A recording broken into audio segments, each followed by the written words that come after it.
بسم الله الرحمن الرحيم.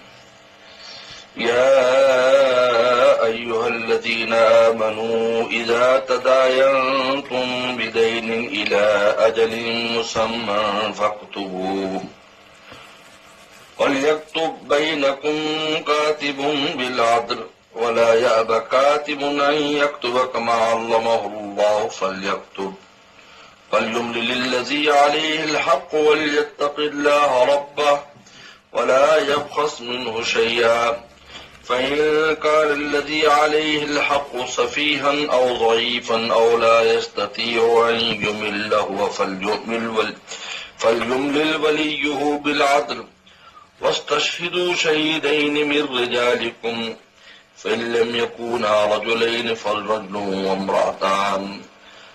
وامرأتان ممن ترضون من الشهداء أن تضل إحداهما فتذكر إحداهما الأخرى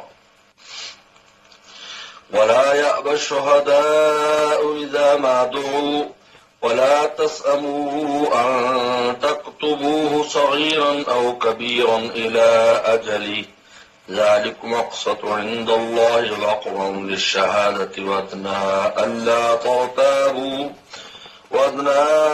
ترتابوا إلا أن تكون تجارة حاضرة تديرونها بينكم فليس عليكم جناح ألا تكتبوها واشهدوا إذا تبايعتم ولا يضار كاتب ولا شهيد وإن تفعلوا فإنه فسوق بكم واتقوا الله ويعلمكم الله والله بكل شيء عليم. وإن كنتم على سفر ولم تجدوا كاتبا فرهان مقبوضا فإن أمن بعضكم بعضا فليؤد الذي اؤتمن أمانته وليتق الله ربه ولا تكتموا الشهادة ومن يكتمها فإنه آثم قلبه والله ما تعملون عليم. صدق اللہ مولانا العظیم. اللہ تعالیٰ نے پہلے صدقات پھر ربا اور اب دین اور قرض کا بیان کیا ہے. صدقہ شفقت کی بنیاد پر ہوتا ہے اور اس میں دوسرے سے ہمدردی ہوتی ہے اور ربا میں ظلم ہوتا ہے اور وہ حرص اور لالچ کی بنیاد پر ہوتا ہے. اور یہ دین قرض دینا یہ مروت کی بنیاد پر ہے. اللہ تعالیٰ قرض کا بیان کر رہے ہیں اور اس کے آداب کو بیان کر رہے ہیں. ایک بزرگ فرمایا کرتے تھے کہ اللہ تعالیٰ کو ہم سے کس قدر پیار اور تعلق ہے کہ ہمارے دنیاوی معاملات میں بھی ہمیں مشورہ دیتے ہیں. یہ لین دین قرض کا لکھنے کا ایک نظام جو بتا رہے ہیں کہ لکھا کرو،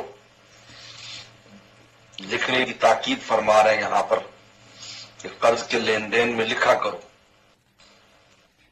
یہ تفصیلات اور لکھنے میں خدا لکھو تو کسی سے لکھواؤ، اس کے پورے آداب بیان کیے یہاں پر. اس سے بڑھ کر ہمارے ساتھ کیا تعلق ہو سکتا ہے کہ وہ چاہتے ہماری دنیا بھی ضائع نہ ہو، ہماری آخرت کس طرح وہ گوارا کریں گے کہ ضائع ہو جائے. تو یہاں دین کے احکام بیان کرتے ہیں. دین قرض انسان جو خرید و فروخت کرتا ہے وہ کئی قسم پر ہے. ان میں ہوتا ہے کہ دونوں چیزیں ادھار ہو تو یہ تو باطل اور ناجائز ہے یہ خرید و فروخت، کہ پیسے بھی ادھار مال بھی ادھار. دوسرے ہے کہ مال تو نقد ہے پیسے ادھار ہے. عام طور پر یہ سلسلہ چلتا ہے، بالکل جائز ہے کہ جو مبیع ہے وہ تو موجود ہے لیکن پیسے ادھار ہوتے ہیں. اور تیسری صورت یہ ہے کہ مبیع ادھار ہے پیسے نقد ہے. یہ بے سلم میں ہوتا ہے، استثناء میں ہوتا ہے. استثناء جو ہم چیزیں بنواتے ہیں آرڈر پر، پیسے دے دیتے ہیں، چیز بعد میں فیکٹری سے بن کر آتی ہے، استثناء کہتے ہیں اس کو. اور بے سلم یہ ہوتا ہے کہ جو کھیتی باڑی گندم وغیرہ پہلے خرید لیتا ہے، پیسے پہلے دے دیتا ہے کسان کو، اور بعد میں اس سے وہ چیز لیتا ہے، تو اس کی تفصیلات لکھنی ہوتی ہے، اس کی شرائط ہے کہ وہ اتنی واضح وہ چیز ہونی چاہیے، اس کی اوصاف کے بعد میں جھگڑا پیدا نہ ہو۔ یہ اور ایک وہ ہوتا ہے کہ نقد و نقدی، یعنی پیسے لیے اور چیز لی۔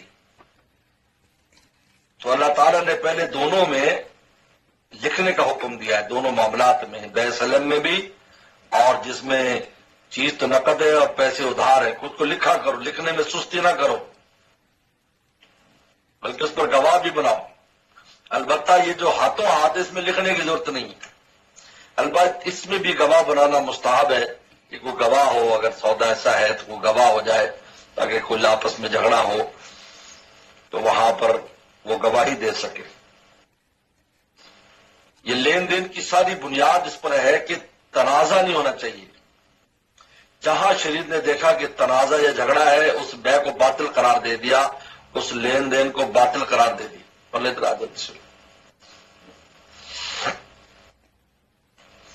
کہیں بھی تنازع اور آپس میں اگر جھگڑا ہے تو اس کو کہا یہ لین دین باطل ہے۔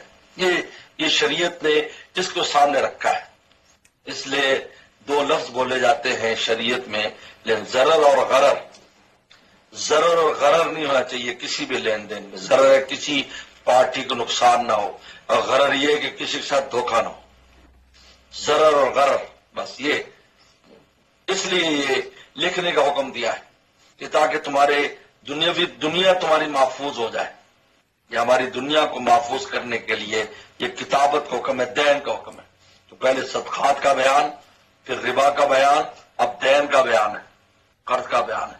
یہ مروت کی بنیاد پر ہے، اور یہ ربا کے بعد اس نے ذکر کیا کہ سود کے اندر بھی یہی ہوتا ہے کہ وہ جو ظالم ہوتا ہے، سود خور، وہ اس کی اس کمزوری سے اور مجبوری سے غریب کی فائدہ اٹھا کر، مقروض فائدہ اٹھا کر اس کا خون نچوڑتا ہے۔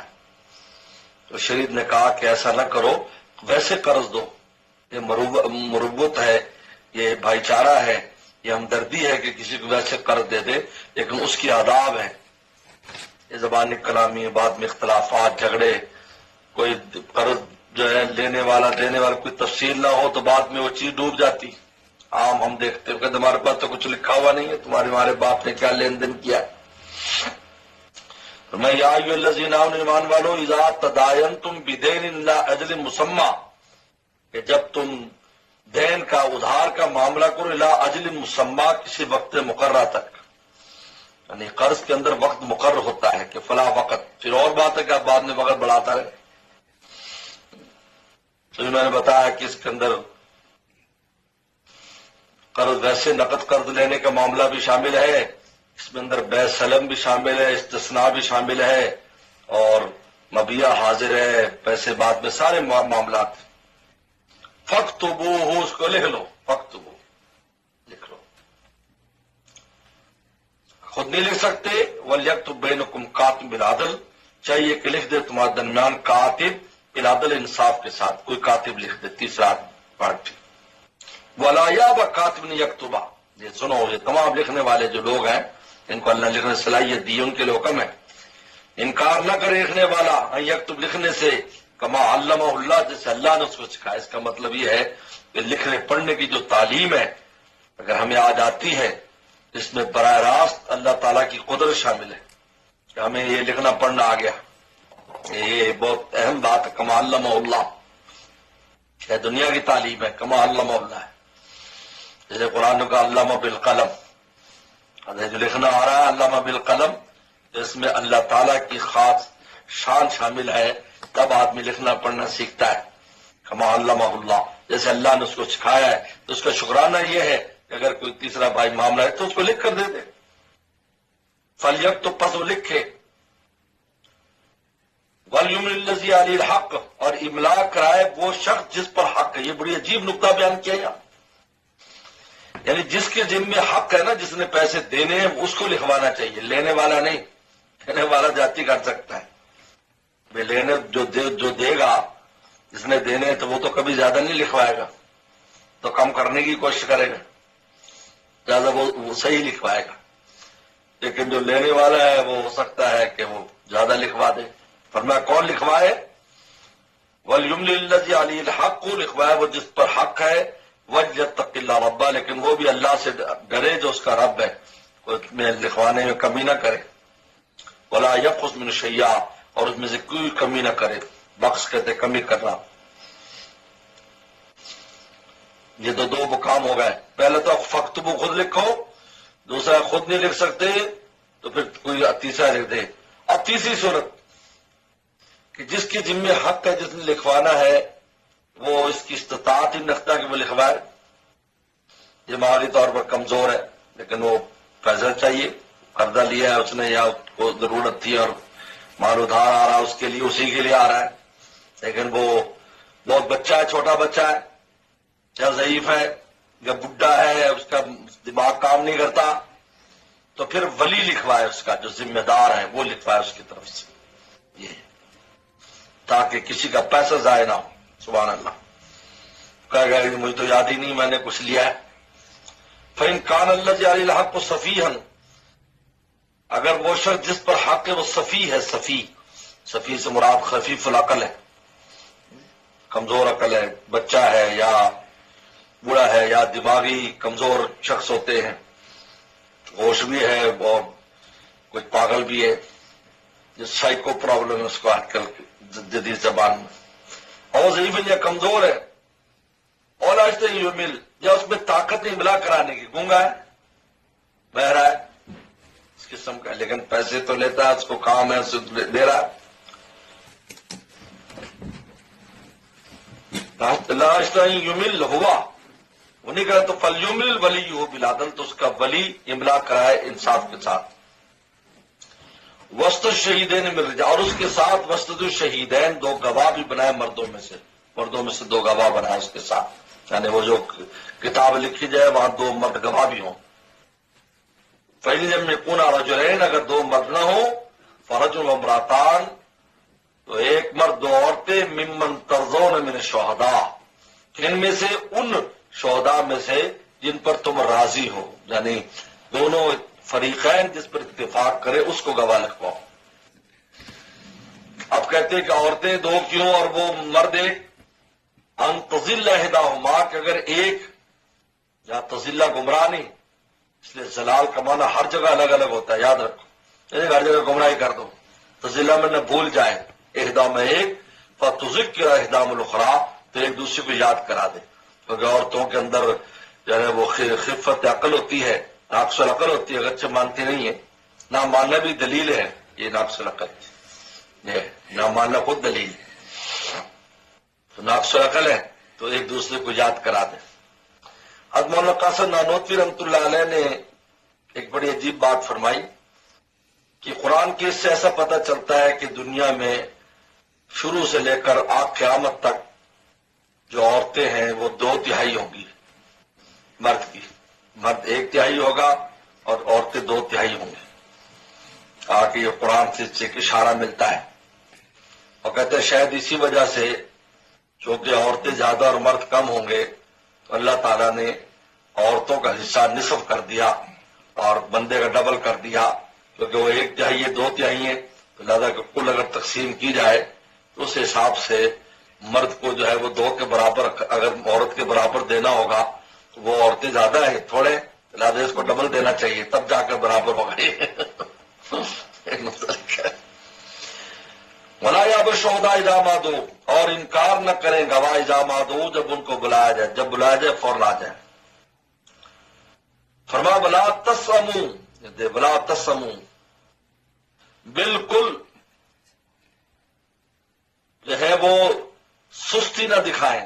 ہم کہتے ہیں کہ انسان تنگ پڑ جاتا ہے یا تنگ ہو جاتا ہے یا بیزار، بالکل بیزاری نہ دکھائیں، نہ دکھاؤ کہ تم لکھو صغیر، چھوٹا معاملہ ہو یا بڑا معاملہ ہو، الی اجلہ، مدت تک، چھوٹا معاملہ بڑا معاملہ ہو، لکھنے میں بیزاری اور سستی کا مظاہرہ نہ کرو، لکھ لو، چھوٹی سی پرچی بناؤ۔ عجیب و غریب اس کے ثمرات اور فوائد ہیں، کبھی بھی یہ زبانی کلامی کام نہیں کرنا چاہیے۔ قرض کا معاملہ مر جائے گا کون بتائے گا کہ 10 روپے کسی کے دینا ہو، 10 روپے بڑی نہیں ہے کوئی چیز، لیکن آخر میں تو لوٹ لے گی وہ سارا کچھ، کتنی کتنی نمازیں لے جائے گا، لیکن یہاں تھوڑا سا لکھ کر چلا جائے تو کیا ہے؟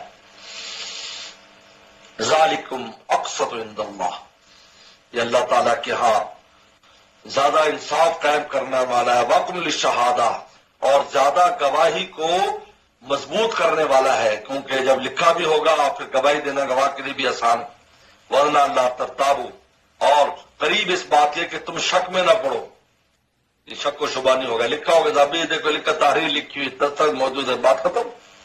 ہاں ایک صورت میں اجازت ہے تمہیں، نہ لکھو، ان تکون تجارتن حاضرتن، جہاں روب اور لین دین ہو، نقد و نقدی، یہاں لکھنے کی ضرورت نہیں ہے، یہ پیسے لیے اور چیز لی، جیسے کہ عام طور پر کرتے ہیں۔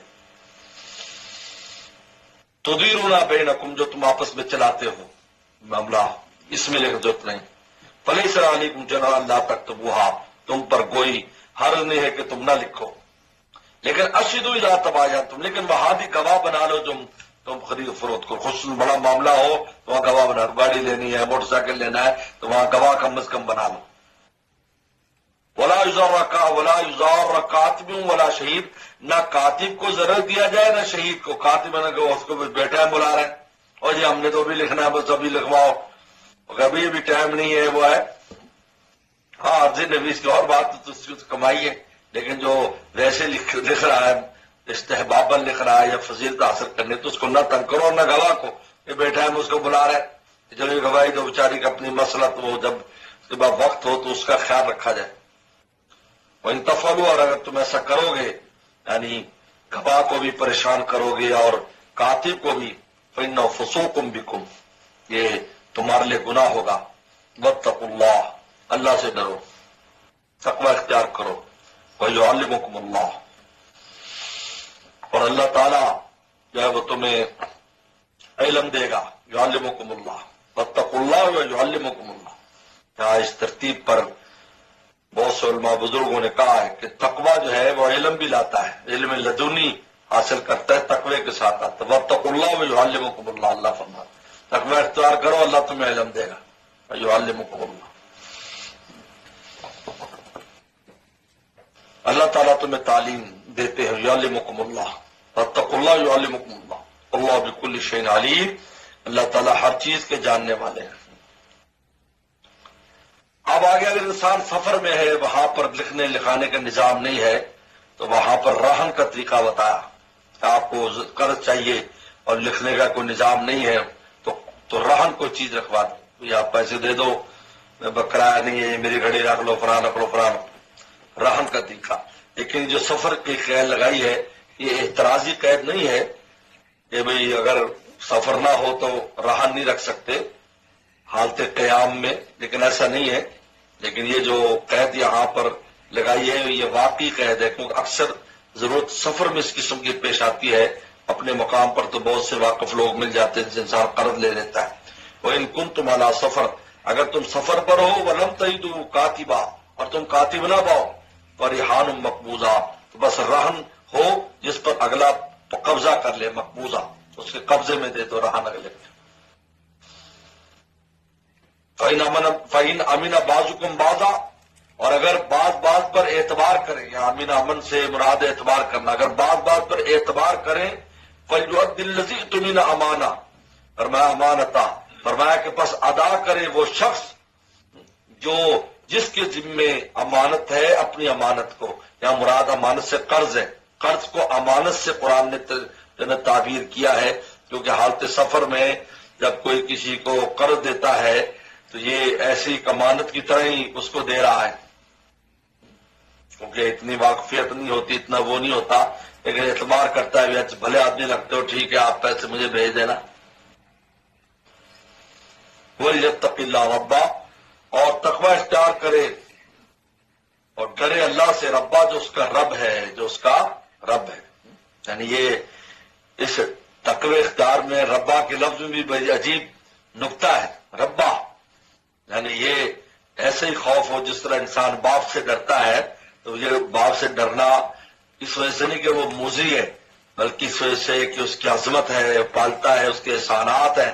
وَلْيَتَّقِ اللَّهَ رَبَّهُ، کہ اللہ سے ڈرے جو پالنے والا ہے، یہ یعنی وہ یہ ڈرنا عظمت کے ساتھ ہونا چاہیے، اللہ کے ان احسانات کی وجہ سے ہونا چاہیے جو ہر وقت ہم پر جاری ساری.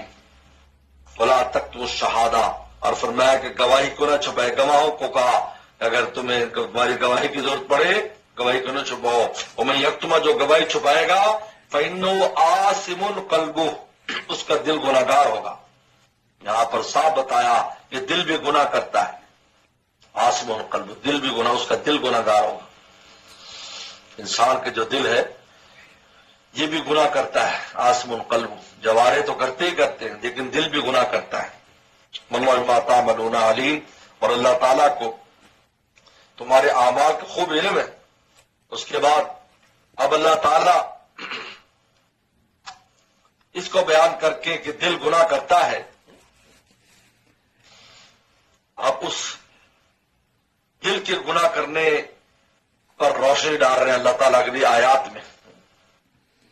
اور پھر اس سورت کو آگے تشریح دیتے ہیں.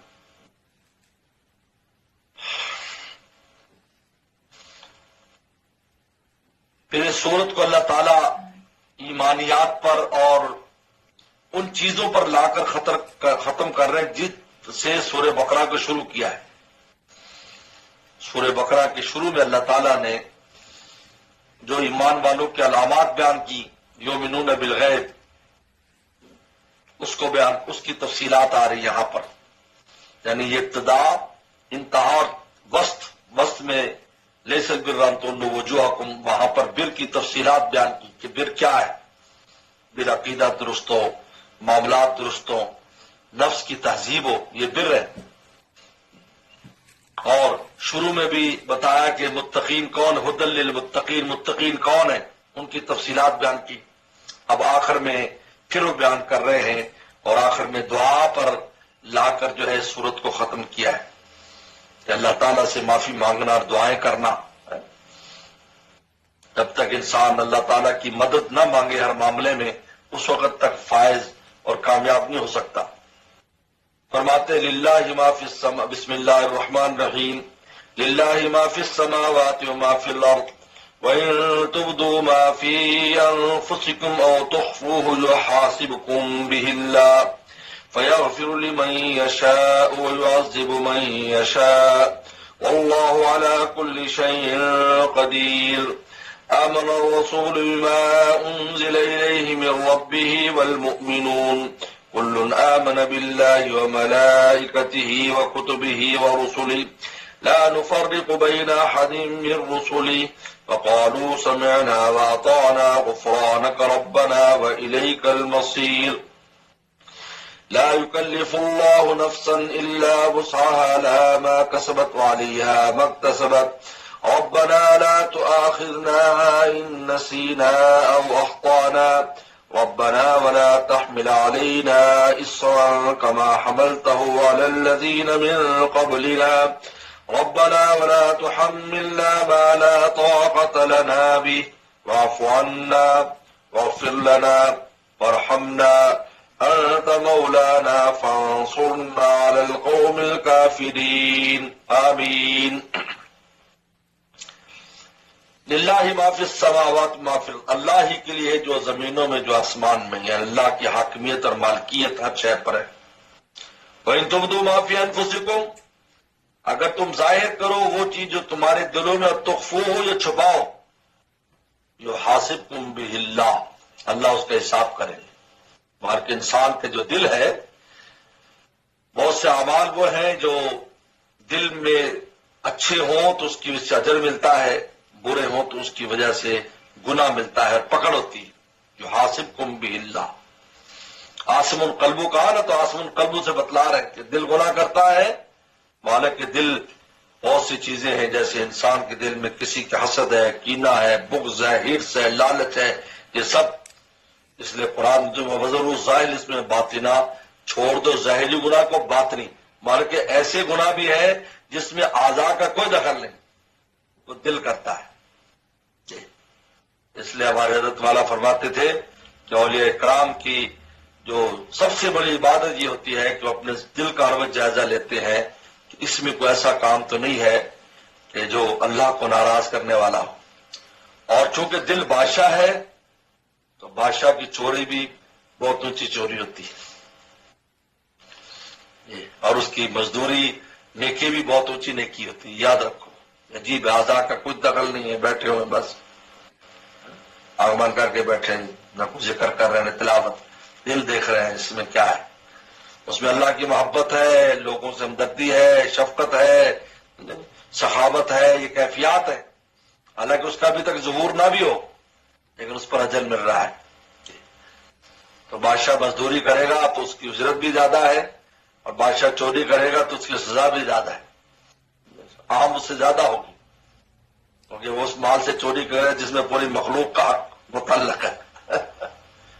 دل بادشاہ ہے تو آزاد تو کچھ بھی نہیں تم مال پر، لے فرمایا ان تبدوا ما تخفوه يحاسبكم به فيغفر لمن يشاء ويعذب من يشاء، پھر اللہ کی مرضی جس کو چاہے معاف کر دے، جس کو عذاب دے۔ واللہ علی کل شیء قدیر، اللہ ہر چیز پر قادر ہے۔ یہ آیت نازل ہوئی، صحابہ کرام ڈر گئے۔ صحابہ کرام نے کہا رضوان اللہ تعالی اجمعین کہ ہمارے دل میں جو خیالات چلتے ہیں، ہمارے دل میں جو وسوسے آتے ہیں، غیر اختیاری چیزیں، اس پر ہماری پکڑ ہوگی۔ صحابہ تو بہت دور چلے جاتے تھے، انہوں نے کہا کیا بنے گا ہمارا؟ تو پیغمبر صلی اللہ علیہ وسلم نے فرمایا کہ دیکھو اللہ کا حکم آ گیا ہے، سمعنا اطعنا کا یہودی اتر مت کہو سمعنا ما سینا، کہو سمعنا اطعنا غفرانک، اللہ معاف کر دے، بس اللہ سے معافی مانگو اور سمعنا اطعنا کہو بس۔ آپ نے کچھ تفصیل خود بیان نہیں کی، وہی کا انتظار کیا کہ صحابہ کرام کی اس مشکل کا کیا حل ہے۔ تو صحابہ نے کہا سمعنا واطعنا غفرانک، اللہ معاف کر دے، بس ٹھیک ہے آپ نے جو کہا۔ لیکن ڈر گئے کہ دلوں میں وسوسے اور خیالات، نماز پڑھ رہا ہے کتنے خیالات چلتے رہتے جس میں اختیار نہیں ہے انسان کا، غیر اختیاری، کیونکہ شاہراہ اعظم ہے۔ ہمارے حضرت والا فرماتے تھے یہ دل ایک شاہراہ اعظم ہے جس کے اوپر شیطان بھی اپنی سواری لے کے گھس جاتا ہے، جہاں اللہ کے قرب کی سواری چل رہی ہے وہاں یہ بھی گھسا دیتا ہے اپنی سواری، شاہراہ اعظم جو ہے۔ تو صحابہ کرام کی اس عادات کی وجہ سے اللہ ٹھیک ہے جیسے آپ نے فرمایا، کوشش کریں گے ہم۔ یہ آیات آمن رسول کی آیات اللہ نے تعریف فرمائی، اللہ تعالیٰ نے صحابہ کی تعریف کی اور فرمایا لا یکلف النفس الا وسعها، کوئی گھبرانے کی ضرورت نہیں ہے، ہر آدمی جو جتنی وسعت ہے اتنی اللہ تکلیف دیتا ہے، اللہ جو غیر اختیاری چیز پر کیسے تمہاری پکڑ ہوگی، لہذا کوئی فکر کی ضرورت نہیں، تسلی کرا دی۔ اور یہ دعا لا تؤاخذنا سے دعا بھی ارشاد فرما دی کہ یہ دعا کیا کرو، اور مولانا رومی فرماتے ہیں اسی کو لا تؤاخذنا لا کر کہ یہ مضمون دے دیا اس لیے کہ درخواست منظور کرنی ہے، اس لیے مضمون بھی خود دے دیا کہ اس طرح لکھ کے لے آؤ ہم منظور کر دیں گے۔ مولانا رومی نے بڑی خوبصورت بات کہی آپ۔ تو آمن الرسول سے صحابہ کی تعریف کر رہے ہیں، آمن رسول بما انزل من ربی والمؤمنون، ایمان لائے رسول بما انزل من ربی، ہر اس چیز پر جو نازل کی گئی ان کی طرح ان کے رب سے، والمؤمنون ایمان والے، یہ بالکل جو یؤمنون بالغیب، جو نا یؤمنون بالغیب، یؤمنون بالغیب کی تفصیل یہاں ہے، آمن کل آمن باللہ، یہ تفصیل ہے یؤمنون بالغیب کی کہ ان پر ایمان لاتے۔ تو بدایا اور نہایا اللہ تعالیٰ نے اس کو جوڑا ہے آپس میں۔ وہاں جو یؤمنون باللہ اور ما انزل الیہ تھا من قبلک، موزیلیک اور من قبلک، اس کی تفصیل یہاں آ گئی۔ کل آمن باللہ، سب یہ جو صحابہ کی جماعت ہے سب آمن باللہ، سب ایمان لے اللہ پر، ملائکتی، فرشتوں، کتبی، کتاب اور رسولوں پر، لا نفرق بین احد من رسولی، ہم کسی رسول کے درمیان تفریق نہیں کرتے۔ یاد رکھو رسول اپنی رسالت کے اعتبار سے جتنے رسول ہیں وہ اپنی حقیقت کے اعتبار سے کہ وہ مبعوث من اللہ ہے اور منزل من اللہ، ان پر کلام اترتا ہے منزل من اللہ، اس اعتبار سے سب برابر ہیں، یاد رکھو۔ ہاں اور زائد فضائل کے اعتبار سے ان میں کمی بیشی ہے۔ تلک رسول فضلنا بعضهم علی بعض، قرآن نے کہا یہ ملکات فاضلہ اور اوصاف زائدہ کے اعتبار سے ہوتا ہے، یہ بڑی اہم بات ہے۔ جس طرح انسان ہے، حیوان ناطق ہے، حیوان ناطق ہے، لیکن کوئی عالم ہے، کوئی ڈاکٹر ہے، کوئی انجینئر ہے، کوئی بادشاہ ہے، کوئی وزیر ہے، یہ ساری چیزیں اوصاف زائدہ ہے۔ اسی طرح تمام پیغمبر اپنی اصل کے اعتبار سے سب برابر ہیں، لیکن پھر فضائل اور اوصاف زائدہ میں کلم اللہ موسیٰ تکلیما. یاد آؤ ان جعلنا خلیفۃ فی الارض آگے حضور صلی اللہ علیہ وسلم کو کے بارے میں شان محبوبیت آ یہ لا بین احد من الرسل قالوا سمعنا، اور ایمان لانے میں سب برابر ہے، کسی بھی ایمان لائے کسی پر نہ لائے. قالوا سمعنا واطعنا وقالوا، جو کہا تھا نا انہوں نے جملہ رسول اللہ صلی اللہ علیہ وسلم کی تلقین پر، اس کو ان کی تعریف میں صحابہ کے بیان کیا. قالوا وہ کہتے ہیں سمعنا واطعنا، ہم نے سن لیا ہم مانیں گے. غفرانک ربنا، اللہ آپ کی معافی چاہیے، الیک المصیر، آپ کے پاس ہی آنا ہے. اب اللہ تعالیٰ نے وہ اشکال کو دور کر دیا، وہ وسوسہ دور کر دیا. لا یکلف اللہ نفسا الا وسعہا، اللہ تکلیف نہیں دیتے کسی جان کو مگر اس کی وسعت کے مطابق. جو چیز غیر اختیاری ہے، اس لیے حکیم الامت تھانوی رحمۃ اللہ علیہ نے بڑی خوبصورت بات لکھی، کبھی بھی غیر اختیاری کے پیچھے نہ پڑے، نہ اپنا وقت ضائع کریں. ہم غیر اختیاری مکلف نہیں ہیں، یہ کیفیت ہو جائے، یہ کیفیت ہو جائے، وہ نظر آ جائے، یہ کرامت ظاہر ہو جائے، یہ کشف ہو جائے، یہ سب غیر اختیاری چیزیں، ان کے پیچھے نہ پڑو. اختیاری کے پیچھے پڑو، وہی فضیلت بھی لائے گی، ثواب بھی دلائے گی، اور اس کے ہم مکلف ہیں، غیر اختیاری کے نہیں. ادھر لوگ غیر اختیاری کے پیچھے لگے رہتے ہیں، زندگی اس میں بسر کر دیتے ہیں، منزل نہیں پاتے. کیونکہ اختیاری کی کو اختیار نہیں کیا، غیر اختیاری کے پیچھے لگے. غیر اختیاری تو غیر اختیاری ہے، چاہے وہ دے دیں تو نہ دیں. اس لیے حضرت بعض سلاسل میں یہ کر دیا جی حضور صلی اللہ علیہ وسلم سے جو ہے اگر زیارت نہ ہو اور وسلم سے ملاقات نہ ہو تو انسان درجہ کمال کو نہیں پہنچتا. تو اس پر مولانا لدھیانوی صاحب رحمۃ اللہ علیہ نے اپنی وفات سے پہلے جو کتاب مرتب کی تھی کہ دور جدید کے فتنے کے عنوان سے، اس میں حضرت نے یہ بات لکھی، انہوں نے کہا سب غیر اختیاری چیزیں ہیں.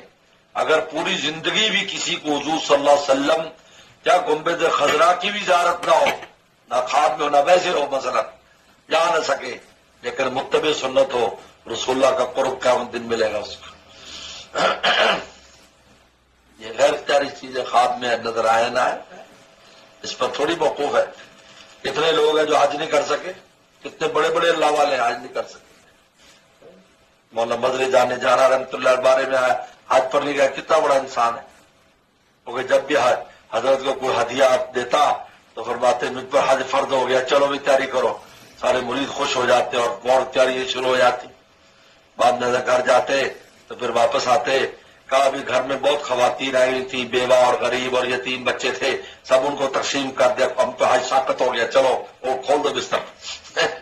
حضرت کیا یہ ہوتا رہتا تھا حج کے دنوں میں، خوب ہوتا تھا.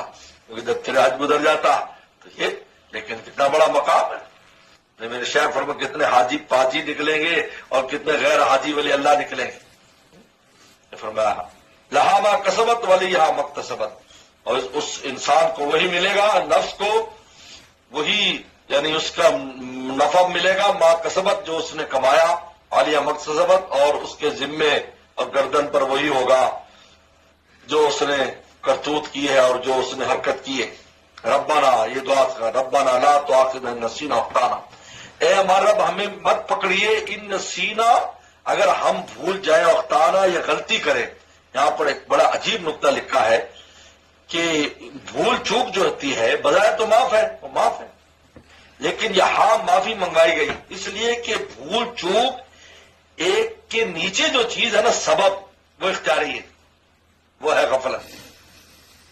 غفلت وہ اختیاری ہے. یہ غفلت سے ہو گیا تو غفلت کر دی، سستی کی اور بھولے سے وہ کام ہو گیا.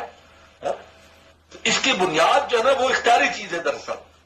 اس لیے کہا اس کے معافی مانگو، اللہ تعالیٰ اس پر پکڑ سکتے ہیں. چھوٹی چیز پر پکڑ لے، ان کو کوئی روک نہیں سکتا، بڑی پر چھوڑ دے، چھوٹی پر پکڑ لے. لہذا بھول چوک جو ہے، جو قرآن جو حدیثوں میں آتا ہے حمدن خطان نسیانن، اس لیے کہ اس کی بنیاد غفلت ہے. کوئی کسی کا کوئی خادم ہو اور غفلت سے کچھ ہو جائے، مثلا وہ کوئی ایسی چیز ہے اس نے رکھی بھائی اس کی حفاظت کرنا، اور کتا آگے کھا گیا، بلی کھا گئی، وہ تھوڑا سا جو ہے وہ جھونکے مار رہا تھا، گھوم رہا تھا، مراقبے میں چلا گیا، بیٹھا بلی کھا گئی.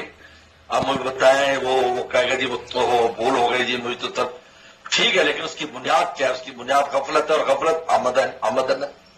لے فرمایا اس پر بھی معافی لا تو آخرنا، ہمیں مت پکڑیے ان نسینا، اگر ہم بھول جاؤ اختان ہم سے غلطی ہو جائے. ربنا اے ہمارا ولا تحمل علینا اسرا، ہم پر مت ڈالیے ایسا بوجھ، اسر مانے ایسا بوجھ یعنی جو کمر توڑ دے، یعنی ایسا سخت حکم کما حملت الذین من قبلنا، جو آپ نے ہم سے پہلوں پر ڈالا. یہ تشریعی بوجھ ہے، تشریعی بوجھ، تشریعی یعنی شریعت میں ایسے سخت احکام اللہ نہ دینا جو ہمارے بس میں، جیسے پہلی قوموں پر ان کے تمرد اور ان کی شرارت کی وجہ سے تھی، جیسے بنی اسرائیل پر آپ نے پڑھا کیسے کیسے سخت احکام آئے ان کے اوپر. گناہ اور خطا کرتا دروازوں پر لکھا ہوتا تھا، توبہ کرنی ہے قتل ہونا پڑتا تھا توبہ کے لیے. اللہ ہم پر ایسا بوجھ نہ ڈالنا. یہ تشریعی بوجھ ہے، تشریعی. ربنا ولا تحملنا ما لا طاقت لنا به، اے اللہ تعالیٰ ہمارے رب، لا تحملنا ہم پر مت ڈالے ایسا بوجھ ما لا طاقت لنا جس کی ہم میں طاقت نہ ہو. یہ تکوینی بوجھ ہے، تکوینی مسائل، شدائد، مشکلات، بیماریاں ہیں، اس قسم کے ہم پر بوجھ نہ ڈالنا. یعنی تشریعی بوجھ بھی نہ ڈالنا جو ہمارے بس میں نہ ہو، اور تکوینی بوجھ بھی نہ ڈالنا. اتنی مصیبت آ جائے، فقر و فاقہ آ جائے، مشکلات آ جائیں، بیماریاں آ جائیں جو بس میں نہ رہے. اس لیے اللہ تعالیٰ معاف فرمائے. مولانا رومی فرماتے ہیں عذب تلائے شز ذکور چوئی ناس، جب اللہ کے امتحان آتا ہے تو بڑے بڑے مذکر مؤنث بن جاتے ہیں، بڑے بڑے صبر کرنے والے نظر بے صبرے ہو جاتے ہیں، اللہ پر بدگمانیاں جو ایمان سے نکل جاتے ہیں، ایمان سے نکل جاتے ہیں. عذب تلائے شد ذکور چوئنا الغیا الغیاس الغیاس الغیاس، اللہ مدد مدد مدد چاہیے. ولا تحملنا ما لا طاقت لنا به، ایسا بار نہ ڈالیے جو ہم تک بس میں نہ. واعف عنا میں معاف کر دیجیے. واغفر لنا، واعف عنا درگزر کیجیے. واغفر لنا معاف کر دیں. ورحمنا رحم کیجیے ہم پر. انت مولانا، آپ ہمارے مولا ہیں، ہمارے دوست ہیں، ہمارے مالک ہیں. بڑا پیار. انت مولانا، ہمارے مولا ہیں، ہم آپ کے غلام ہیں. تو آقا تو غلام کے ساتھ شفقت اور محبت کا معاملہ کرتا ہے، کہاں جائے گا وہ؟ انت مولانا. یہ رسول اللہ نے صحابہ سے کہا تھا، جب کفار نے کہا تھا، بخاری شریف میں آتا ہے غزوہ احد میں کہ لنا عزا ولا عزا لکم، ہمارے لیے عزا بت ہے، تمہارے لیے عزا بت نہیں ہے. کہا صحابہ نے کہا ہم کیا جواب دے؟ کہا اللہ مولانا ولا مولا لکم، اللہ ہمارا مولا ہے، تمہارا مولا نہیں. فانصرنا القوم الکافر، اور ہماری مدد کیجئے کافر قوم، کافر لوگوں پر ہماری مدد کیجئے، جو آپ کے نافرمان ہیں اس پر ہماری مدد کیجئے اور ہمیں ان پر غالب کیجئے. تو اللہ تعالیٰ نے سورہ بقرہ کو دعا پر لا کر ختم کیا ہے، اور وہ جو شروع میں جو بات بیان فرمایا تھا اس کو آخر میں اسی کے خلاصے کو دوبارہ بیان کیا ہے. اور حدیث میں یہ آمن رسول سے لے کر اس کی بہت زیادہ فضیلت ہے، صبح شام پڑھنا اور سوتے ہوئے پڑھنا. پیغمبر صلی اللہ علیہ وسلم نے خاص طور پر اس کا ارشاد فرمایا ہے. صدق اللہ مولانا العظیم.